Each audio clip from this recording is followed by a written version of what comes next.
કુબેરેશ્વર યુવક મંડળ ખાતે આપનું હાર્દિક સ્વાગત કરું છું. આજે આપણે કુબેરેશ્વર યુવક મંડળના જે પ્રમુખ છે એમની સાથે બે શબ્દ આપણે બોલીએ અને જે કુબેરેશ્વર મંડળની વિગતવાર જાણ લઈએ. બોલો. જય ગણેશ. કુબેરેશ્વર યુવક મંડળ માજલપુરના વિઘ્નહર્તા તરફથી વડોદરાના નગરજનોને સૌપ્રથમ જય ગણેશ. માજલપુરના વિઘ્નહર્તા છેલ્લા 15 વર્ષથી અવનવા સ્વરૂપમાં કુબેરેશ્વર યુવક મંડળ ખાતે બિરાજમાન થાય છે. આ વર્ષે આપ જોઈ શકો છો કે દાદા ગજરૂપ સ્વરૂપમાં બિરાજમાન થયેલા છે અને જે લક્ષ્મીનારાયણ દેવ, બ્રહ્મા, વિષ્ણુ, મહેશ બધાએ જે દાદાને આશીર્વાદ આપ્યા હતા કે તમે દેવાધિદેવમાં સૌ પ્રથમ પૂજાશો, એ સ્વરૂપમાં આ વખતે દાદાની મૂર્તિ આપણી ત્યાં બિરાજમાન થયેલી છે. દરરોજ જે હજારો સંખ્યામાં શ્રદ્ધાળુઓ દાદાના દર્શનાર્થે આવે છે. બીજું કે ગુજરાતમાં એકમાત્ર અમારું મંડળ એવું છે કે જે 10 દિવસ દાદાની મહાપ્રસાદી એટલે કે આપણે ભંડારો કહીએ છીએ એ મહાપ્રસાદીનું અમે આયોજન કરીએ છીએ.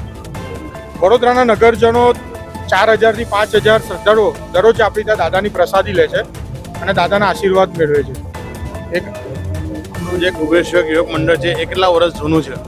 15 વર્ષ જૂનું છે અને 300 જેટલા કાર્યકર્તા દરરોજ જે સેવા આપીને બધું આખું મેનેજમેન્ટ, બધા સેવાર્થી, બધા છોકરાઓ અહીંયા 300 થી 400 છોકરાઓ 15 વર્ષથી કાર્ય કરી રહ્યા છે. માંજલપુર ખાતે જે કુબેરેશ્વર યુવક મંડળ છે એના મૂર્તિકાર જે કોણ છે? આપણા જે મૂર્તિકાર છે મુંબઈના મૂર્તિકાર હતા, જે આ વખતે વડોદરામાં સૌ પ્રથમ શુભમભાઈ ચીખલે, જે વડોદરામાં સૌ પ્રથમવાર એમને આપણી મૂર્તિ બનાવેલી છે. અને જે ડેકોરેશન છે એમનું નામ જણાવશો? ડેકોરેશનનું નામ છે અઝરભાઈ છે, જેમને આખું આ થર્મોકોલનું આખું જે આપણું પૌરાણિક જૂનું મંદિર હોય એની આખી પ્રતિકૃતિ એ થર્મોકોલમાં ઊભી કરે છે. આપણે શનિવારે જે અનંત ચતુર્થી છે તો તમે વિસર્જન યાત્રા કહો છે જરા વિગતવાર જરા જાણ આપશો જરા. સાંજે 5 વાગે દાદાની આરતી થઈ દાદાની મૂર્તિ બહાર પ્રસ્થાન કરશે અને 5:30 થી 6 ની વચ્ચે આપણે વિસર્જનનો કાર્યક્રમ અહીંયા ચાલુ કરીશું. ડીજે ત્રિનેત્ર સાઉન્ડ છે એ આપણી સાથે જોડાશે. અને જે કુબેરેશ્વર યુવક મંડળ છે આટલા વર્ષે તમે મહાપ્રસાદીનો લાભ બધાને આપો છો એ બહુ ઘણું થયું છે અને ગણેશ ભક્તોને કોઈ તમે સંદેશો કહેવા માગશો? બસ આપણે વડોદરાની જનતાને હવે આજે બુધ, ગુરુ અને શુક્ર છે, બરાબર છે, આ 3 દિવસ વડોદરાના નગરજનોને એક અપીલ છે કે જેટલી બી મોટી સંખ્યામાં દાદાના દર્શન કરીને પ્રસાદ માટે આવી શકાય તો બધાને અમારા દરેક સભ્યો તરફથી ભાવભર્યું આમંત્રણ છે. તમારા કાર્યકર્તાઓને શુભ અભિનંદન.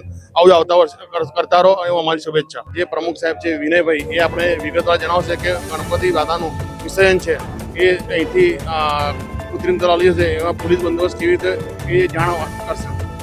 અમે શ્રી કુબેરેશ્વર યુવક મંડળ માંજલપુરના વિઘ્નહર્તા તરીકે પ્રસિદ્ધ છે. છેલ્લા 15 વર્ષથી અમે ગણપતિજીની સ્થાપના કરીએ છીએ. છેલ્લા 5 વર્ષથી 10 દિવસ ભંડારો કરીએ છીએ, જે તમને આખા ગુજરાતમાં 10 દિવસ ભંડારો ક્યાંય દેખાય નહીં. હવે જેવું તમે પૂછ્યું કે પોલીસ સહકાર, તો છેલ્લા 15 વર્ષમાં પોલીસનો જે સાથ સહકાર છે એના લીધે જ અમે આજે અમારા જે એસીપી છે કટારિયા સાહેબ છે, અમારા પીઆઈ સુરાડી સાહેબ છે, એમનો બહુ સાથ સહકાર મળે છે કાયમ માટે. અને આવી વિસર્જન યાત્રા અમારી સાંજે 6 વાગે અહીંયાથી નીકળી જશે અને કૃત્રિમ તળાવે જશે. અમારા વિસર્જન યાત્રામાં કેટલા ગણેશ ભક્તો જોડાય છે?